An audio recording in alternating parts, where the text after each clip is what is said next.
mafuno abwino apasaka kwa inu nonse omvera.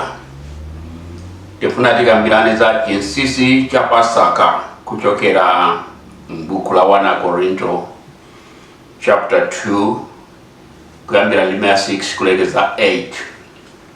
Chinsinsi Cha Pasaka 1 Korinto chapter 2 verse 6 mpaka 8. Koma tilankhula nzeru mwa angwiro, koma si nzeru ya nthawi ino ya pansi pano, kapena ya akulu a nthawi ina ya pansi pano amene ali nkuthedwa. Koma tilankhula nzeru ya Mulungu m'chinsinsi yobisikayo, imene Mulungu anayikiratu pasanakhale nyengo za pansi pano ku ulemerero wathu, imene saidziwa mmodzi wa akulu a nthawi ya pansi pano, pakuti akadadziwa sakadapachika Mbuye wa ulemerero. Tipemphere. Atate, mu dzina la Yesu Khristu tikuyamikani chifukwa cha nthawi imene tifuna kumva mawu anu. Dalitsani tonse amene timvere uthengawu mu dzina la Yesu Khristu. Amen. Pasaka ndi nthawi yomwe timakondwerera kufa komanso kuuka kwa Ambuye Yesu Khristu. Timakondwerera chifukwa chakuti ndi nthawi yomwe tinayanjanitsidwa ndi Mulungu.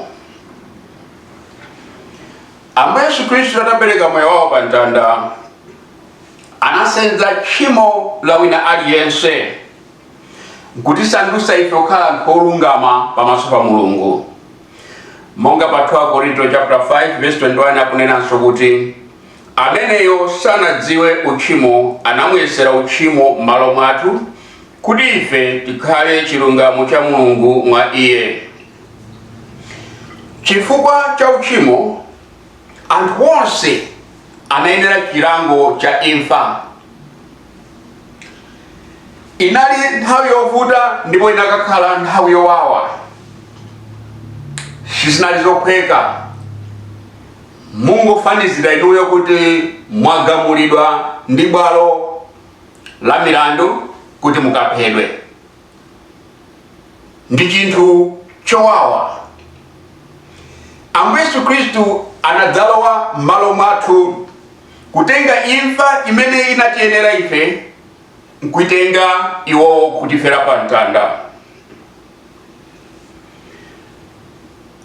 Kotero kuti chifukwa chake Paulo akunena kuti ndi chinsinsi chifukwa poganiza ku nzeru za umunthu nzovuta kumvetsa amene Ambuye Yesu Khristu analowa m'malo mwa ife ndi kufa m'malo mwa ife.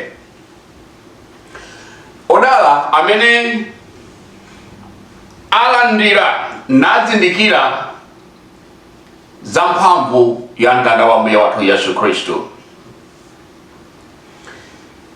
Imfa ya Mbuye wathu Yesu Khristu ndi chiyanjaniso chotibweretsa ife kufupi ndi Mulungu amene tinadana naye chifukwa cha uchimo wathu. Abale anga okondeka, nyengo ino ya Pasaka ndikufuna inu ndine tilingalire za chiyanjaniso chimenechi.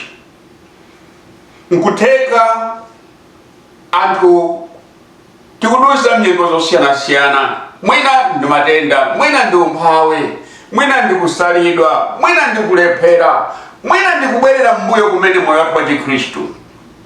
Ndifuna nyengo imene ya Pasaka ndikupempheni kuti mukumbukire za mtanda wa Yesu Khristu umene unathandiza kuti aliyense abwere chifupi ndi Mulungu posatengera machimo ake. Kotero kuti kukondwera kwathu kwa Pasaka kukhale kuphulira kwa iye kuti tiyanjane naye, tizindikire mphamvu ya Pasaka imeneyi. Ambuye akudalitseni pamene muchita chisankho chosendera chifupi ndi Ambuye m'chikondwerero chimenechi cha Pasaka. Amen.